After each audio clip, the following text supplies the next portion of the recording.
केवल एक परमात्मा में श्रद्धा और समर्पण का संदेश देने वाली गीता सबको पवित्र करने का खुला आमंत्रण देती है। सृष्टि में कहीं भी रहने वाले अमीर अथवा गरीब, कुलीन तथा आदिवासी, पुण्यात्मा और पापी, स्त्री और पुरुष, सदाचारी एवं अत्यंत दुराचारी, सबका इसमें प्रवेश है। विशेषकर गीता पापियों के ही उद्धार का सुगम पथ बताती है। पुण्यात्मा तो भजते ही है। प्रस्तुत है उसी गीता की अद्वितीय व्याख्या यथार्थ गीता का कैसेट प्रसारण।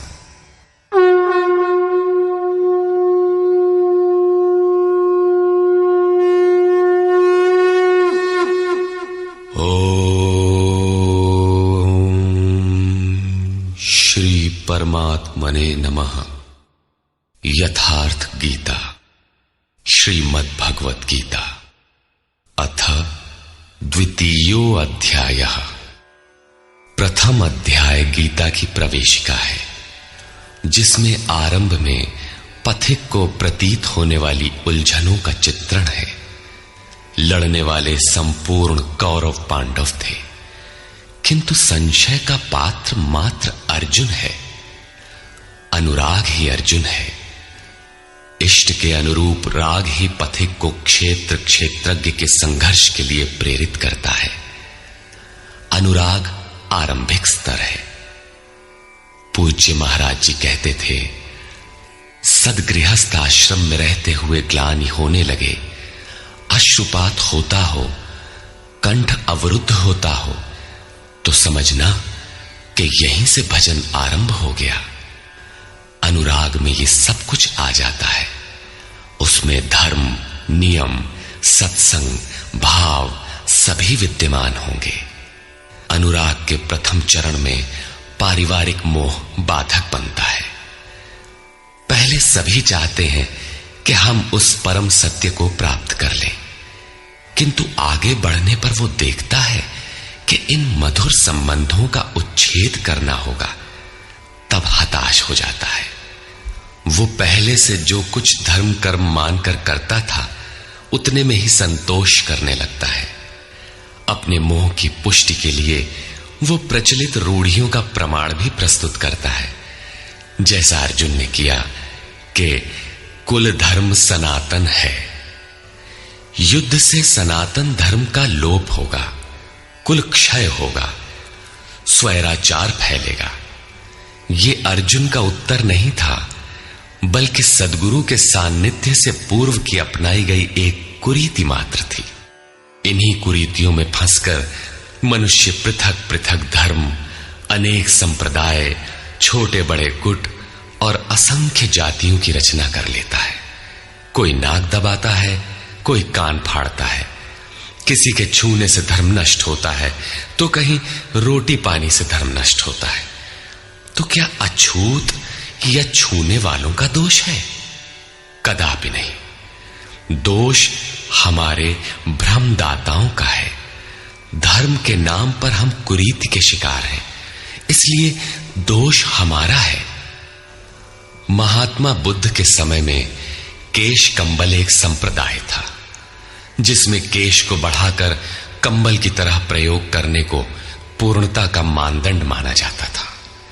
कोई गोव्रतिक गाय की भांति रहने वाला था, तो कोई कुक्कुरव्रतिक कुत्ते की तरह खाने पीने रहने वाला था। ब्रह्म विद्या का इनसे कोई संबंध नहीं है। संप्रदाय और कुरीतियां पहले भी थीं, आज भी हैं।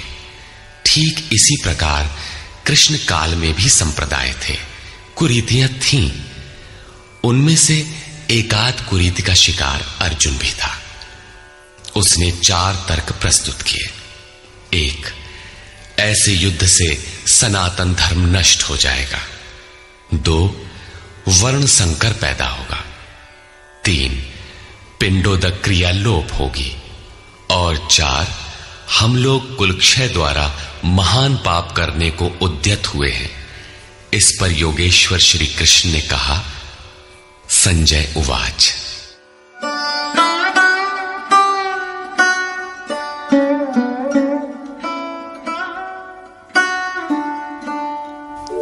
तन्तथा कृपयाविष्टम् अश्रुपूर्णाकुलेक्षणम् विषीदन्तमिदं वाक्यम् उवाच मधुसूदनः।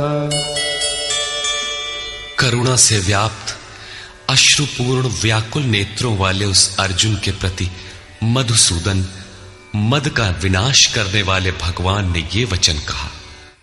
श्री भगवान उवाच।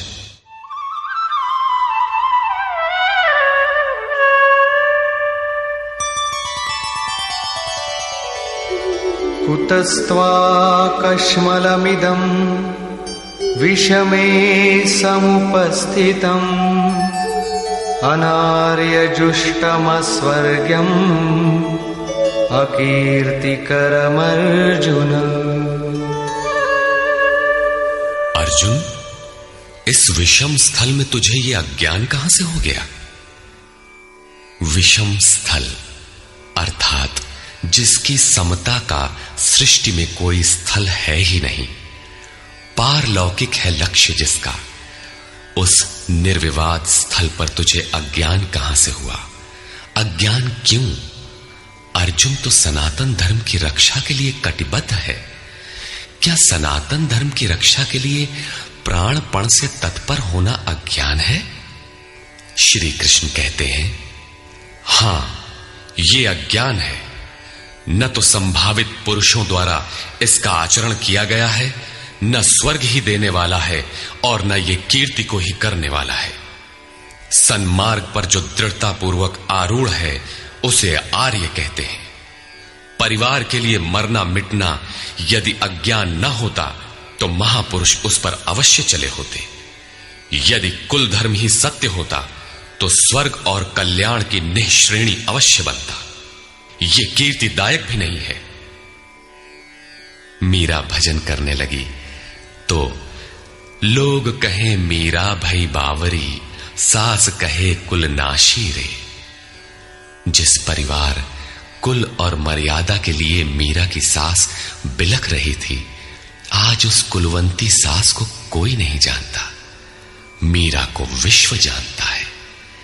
ठीक इसी प्रकार परिवार के लिए जो परेशान हैं, उनकी भी कीर्ति कब तक रहेगी? जिसमें कीर्ति नहीं, कल्याण नहीं, श्रेष्ठ पुरुषों ने भूल कर भी जिसका आचरण नहीं किया, तो सिद्ध है कि वो अज्ञान है। अतः क्लैब्यमास्मगमः पार्थ नैतत्त्वय्युपपद्यते क्षुद्रं हृदय दौर्बल्यं त्यक्त्वोत्तिष्ठ परन्तप। अर्जुन, नपुंसकता को मत प्राप्त हो। क्या अर्जुन नपुंसक था? क्या आप पुरुष हैं? नपुंसक वो है जो पौरुष से हीन हो। सब अपनी समझ से पुरुषार्थ ही तो करते हैं। किसान रात दिन खून पसीना एक करके खेत में पुरुषार्थ ही तो करता है। कोई व्यापार में पुरुषार्थ समझता है तो कोई पद का दुरुपयोग करके पुरुषार्थी बनता है। जीवन भर पुरुषार्थ करने पर भी खाली हाथ जाना पड़ता है।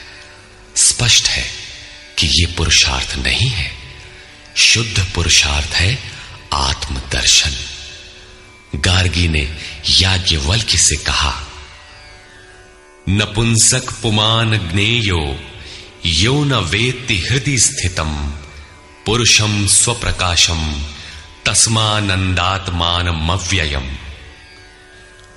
वो पुरुष होते हुए भी नपुंसक है जो हृदयस्थ आत्मा को नहीं पहचानता। वो आत्मा ही पुरुष स्वरूप, स्वयं प्रकाश, उत्तम आनंद युक्त और अव्यक्त है। उसे पाने का प्रयास ही पौरुष है। अर्जुन, तू नपुंसकता को न प्राप्त हो, ये तेरे योग्य नहीं है।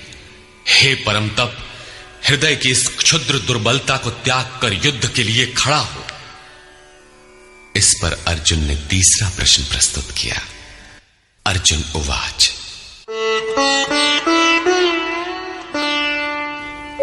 कथं भीष्ममहं संख्ये द्रोणं च मधुसूदन इषुभिः प्रतियोत्स्यामि पूजार्हावरिसूदन।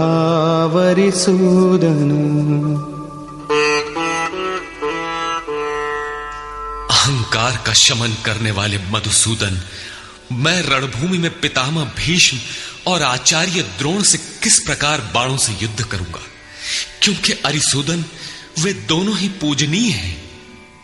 द्वैत ही द्रोण है। प्रभु अलग हैं, हम अलग हैं। द्वैत का ये भान ही प्राप्ति की प्रेरणा का आरंभिक स्रोत है। यही द्रोणाचार्य का गुरुत्व है। भ्रम ही भीष्म है। जब तक भ्रम है तभी तक बच्चे, परिवार, रिश्तेदार सभी अपने लगते हैं। अपना लगने में भ्रम ही माध्यम है। आत्मा इन्हीं को पूज्य मानकर इनके साथ रहता है कि ये पिता हैं, दादा हैं, कुलगुरु हैं इत्यादि। साधन के पूर्ति काल में गुरु न चेला, पुरुष अकेला।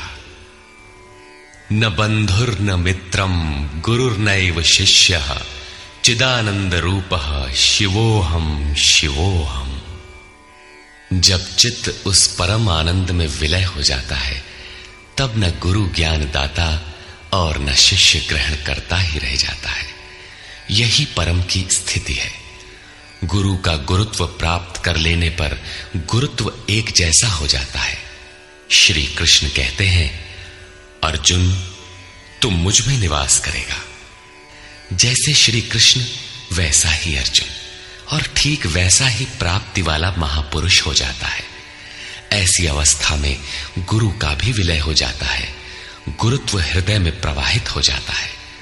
अर्जुन गुरु पद की ढाल बनाकर इस संघर्ष में प्रवृत्त होने से कतराना चाहता है। वो कहता है,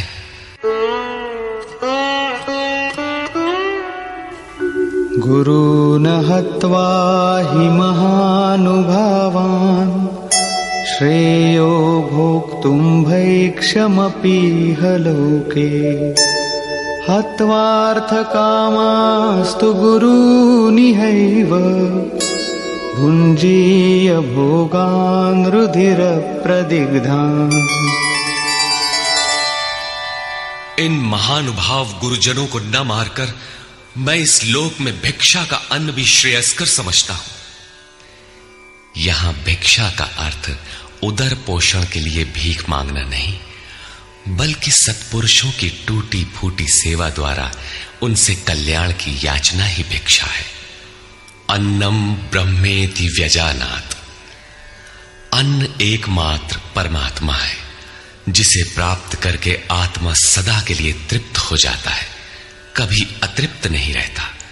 हम महापुरुषों की सेवा और याचना द्वारा शनैः शनैः ब्रह्म पीयूष प्राप्त करें, किंतु ये परिवार न छूटे।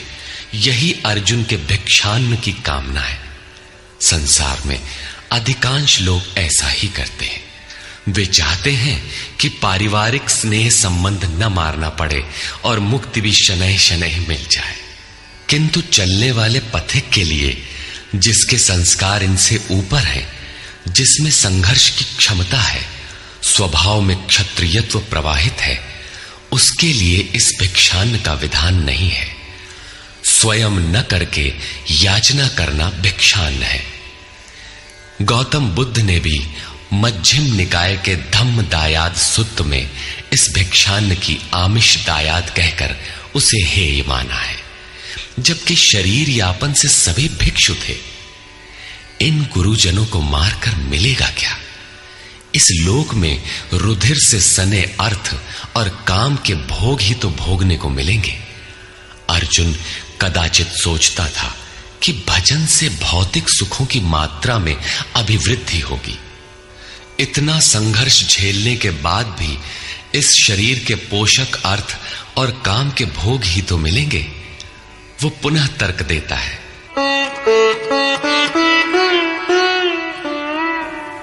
न चैतद्विद्मः कतरन्नो गरीयो यद्वा जयेम यदि वा नो जयेयुः यानेव हत्वा न जिजीविषामः तेव स्थिताः प्रमुखे धार्तराष्ट्राः।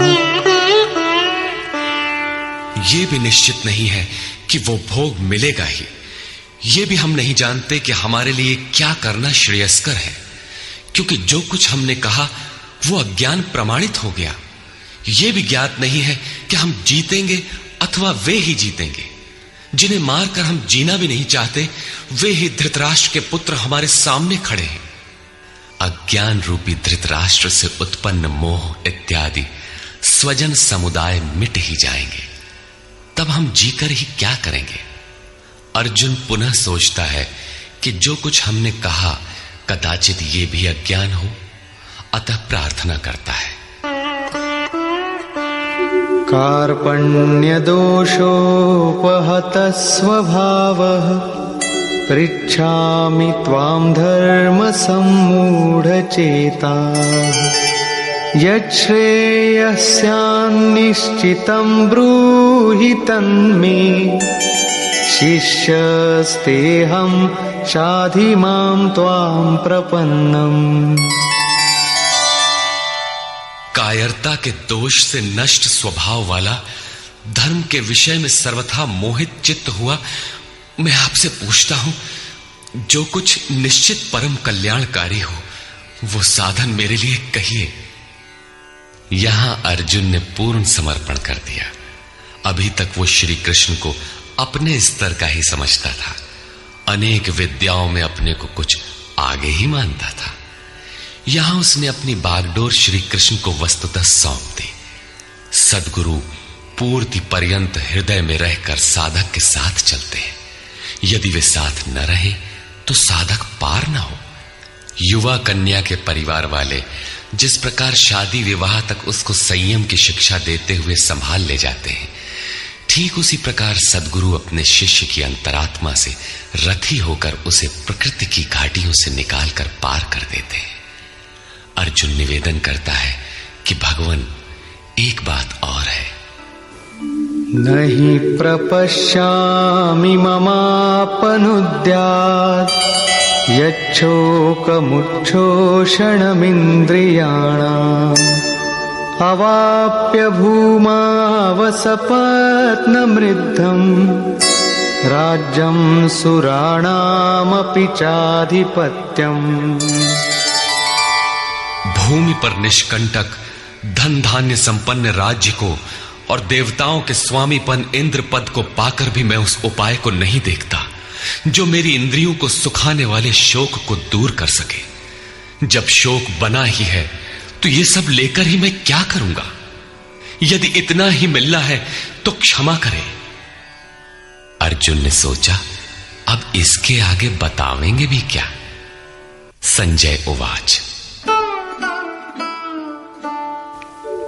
एवमुक्त्वा ऋषिकेशं गुडाकेशः परन्तप न योत्स्यैति गोविन्दम् उक्त्वा तूष्णीं बभूवः। संजय बोला, हे राजन, मोह निशाजयी अर्जुन ने हृदय के सर्वज्ञ श्री कृष्ण से ये कहकर कि गोविंद, मैं युद्ध नहीं करूंगा, चुप हो गया।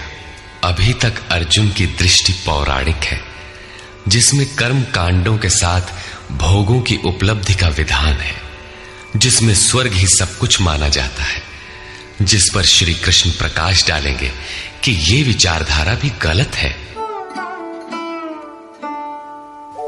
तमुवाच ऋषिकेशः प्रहसन्निव भारत सेनयोरुभयोर्मध्ये विषीदन्तमिदं वचः। उसके उपरांत हे भरतवंशी धृतराष्ट्र, अंतर्यामी योगेश्वर श्री कृष्ण ने दोनों सेनाओं के बीच में उस शोक युक्त अर्जुन को हंसते हुए से ये वचन कहा। श्री भगवान उवाच। अशोचानन्वशोचस्त्वं प्रज्ञावादांश्च भाषसे गतासु न गतासूश्च नानुशोचन्ति पंडिताः। अर्जुन, तू न शोक करने योग्यों के लिए शोक करता है और पंडितों के से वचन कहता है, किंतु बुद्धि संपन्न पंडित जन जिनके प्राण चले गए हैं उनके लिए तथा जिनके प्राण नहीं गए हैं उनके लिए भी शोक नहीं करते। तू पंडितों जैसी बातें भर करता है, वस्तुतः ज्ञाता है नहीं, क्योंकि न त्वेवाहं जातु नासं न त्वन्नेमे जनाधिपाः न चैव न भविष्यामः सर्वे वयमतः परम्। न तो ऐसा ही है कि मैं अर्थात सद्गुरु किसी काल में नहीं था, अथवा तू अनुरागी अधिकारी अथवा जनाधिपाह राजा लोग अर्थात राजसी वृत्ति में पाए जाने वाला अहम नहीं था, और न ऐसा ही है कि आगे हम सब नहीं रहेंगे। सद्गुरु सदैव रहता है, अनुरागी सदैव रहते हैं। यहां योगेश्वर ने योग की अनादिता पर प्रकाश डालते हुए भविष्य में भी उसकी विद्यमानता पर बल दिया। मरने वालों के लिए शोक न करने के लिए कारण बताते हुए उन्होंने कहा, देहिनोऽस्मिन् यथा देहे कौमारं यौवनं जरा तथा देहान्तरप्राप्तिः धीरस्तत्र न मुह्यति। जैसे जीवात्मा की इस देह में कुमार, युवा और वृद्ध अवस्था होती है, वैसे ही अन्य अन्य शरीर प्राप्ति। इसलिए धीर पुरुष मोहित नहीं होता है। कभी आप बालक थे, शनैः शनैः युवा हुए, तब आप मर तो नहीं गए, पुनः वृद्ध हुए, पुरुष एक ही है। उसी प्रकार लेश मात्र भी दरार नए देह की प्राप्ति पर नहीं पड़ती। कलेवर का यह परिवर्तन तब तक चलेगा जब तक परिवर्तन से परे वस्तु नहीं मिल जाती। मात्रा स्पर्शास्तु कौन्तेय शीतोष्ण सुख दुःखदाः आगमापायिनो नित्याः तां स्थितिक्षस्व भारत। हे कुंती पुत्र, सुख दुख, सर्दी और गर्मी को देने वाले इंद्रियों और विषयों के संयोग तो अनित्य हैं, क्षण भंगुर हैं। अतः भरतवंशी अर्जुन, तू इसका त्याग कर। अर्जुन इंद्रिय और विषय के संयोग जन्य सुख का स्मरण करके ही विकल था। कुल धर्म, कुल गुरुओं की पूज्यता इत्यादि इंद्रियों के लगाव के अंतर्गत है।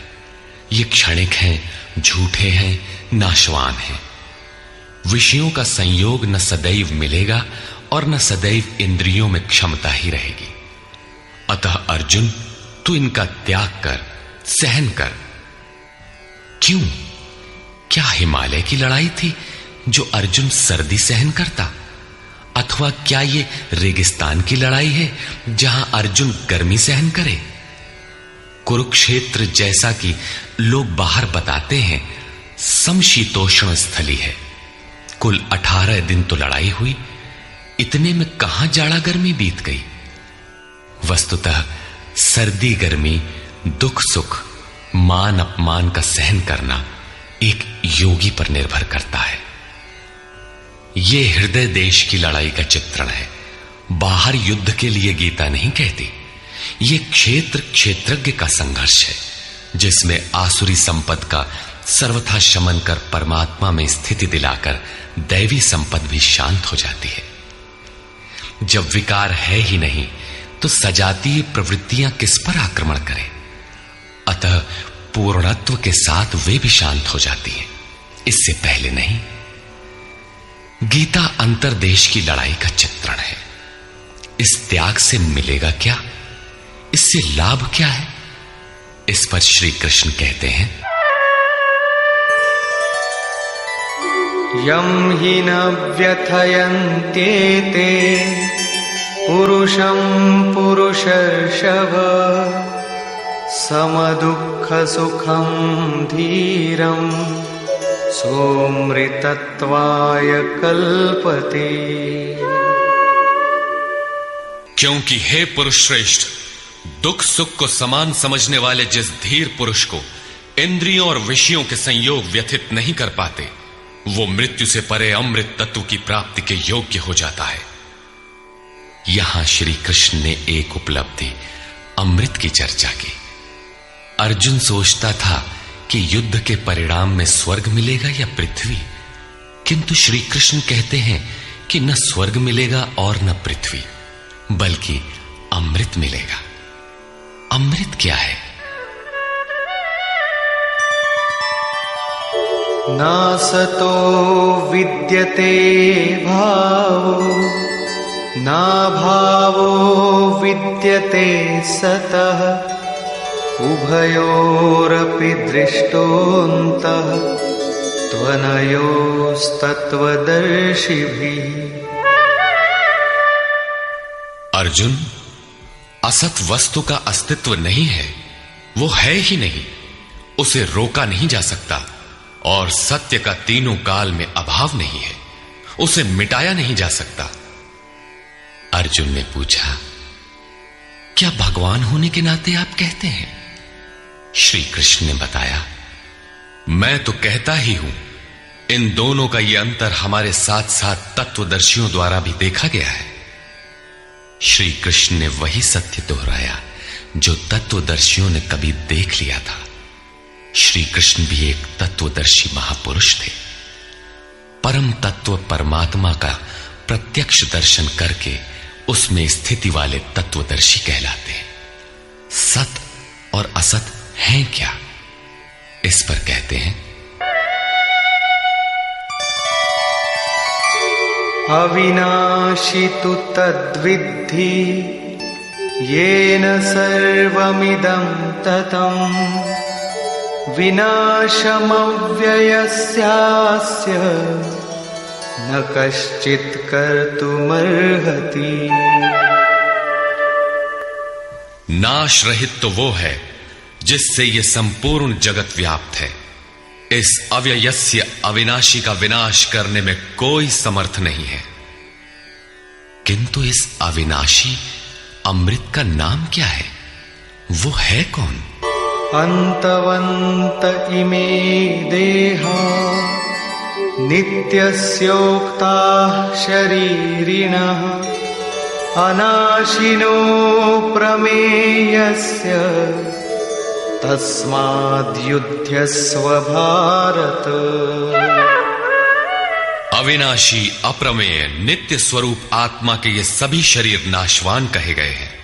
इसलिए भरतवंशी अर्जुन, तू युद्ध कर। आत्मा ही अमृत है, आत्मा ही अविनाशी है जिसका तीनों कालों में नाश नहीं होता। आत्मा ही सत है, शरीर नाशवान है, यही असत है जिसका तीनों कालों में अस्तित्व नहीं है। शरीर नाशवान है, इसलिए तू युद्ध कर। इस आदेश से यह स्पष्ट नहीं होता कि अर्जुन केवल कौरवों को मारे। पांडव पक्ष में भी तो शरीर ही खड़े थे। क्या पांडव के शरीर अविनाशी थे? यदि शरीर नाशवान है तो श्री कृष्ण किसकी रक्षा में खड़े थे? क्या अर्जुन कोई शरीरधारी था? शरीर जो असत है, जिसका अस्तित्व नहीं है, जिसे रोका नहीं जा सकता, क्या श्री कृष्ण उस शरीर की रक्षा में खड़े हैं? यदि ऐसा है तो वे भी अविवेकी और मूढ़ हैं, क्योंकि आगे श्री कृष्ण स्वयं कहते हैं कि जो केवल शरीर के लिए ही पचता है, श्रम करता है, वो अविवेकी और मूढ़ बुद्धि है। वो पापायु पुरुष व्यर्थ ही जीता है। अंततः अर्जुन कौन था? वस्तुतः अनुराग ही अर्जुन है। अनुरागी के लिए इष्ट सदैव रथी बनकर साथ में रहते हैं, सखा की भांति उसका मार्गदर्शन करते हैं। आप शरीर नहीं हैं। शरीर तो आवरण है, रहने का मकान है। उसमें रहने वाला अनुराग पूरित आत्मा है। भौतिक युद्ध, मारने काटने से शरीरों का अंत नहीं होता। यह शरीर छूटेगा तो आत्मा दूसरा शरीर धारण कर लेगा। इसी संदर्भ में श्री कृष्ण कह चुके हैं कि जिस प्रकार बाल्यकाल से युवा या वृद्धावस्था आती है, उसी प्रकार देहांतर की प्राप्ति होती है। शरीर काटेंगे तो जीवात्मा नया वस्त्र बदल लेगा। शरीर संस्कारों के आश्रित है और संस्कार मन पर आधारित है। मन एव मनुष्याणाम कारणम बंध मोक्षयोः। मन का सर्वथा निरोध होना, अचल स्थिर ठहरना और अंतिम संस्कार का विलय एक ही क्रिया है। संस्कारों की सतह का टूट जाना ही शरीरों का अंत है। इसे तोड़ने के लिए आपको आराधना करनी होगी, जिसे श्री कृष्ण ने कर्म या निष्काम कर्मयोग की संज्ञा दी है। कृष्ण ने स्थान स्थान पर अर्जुन को युद्ध की प्रेरणा दी, किंतु एक भी श्लोक ऐसा नहीं है जो भौतिक युद्ध या मार काट का समर्थन करता हो। यह युद्ध सजातीय विजातीय प्रवृत्तियों का है, अंतर्देश में है।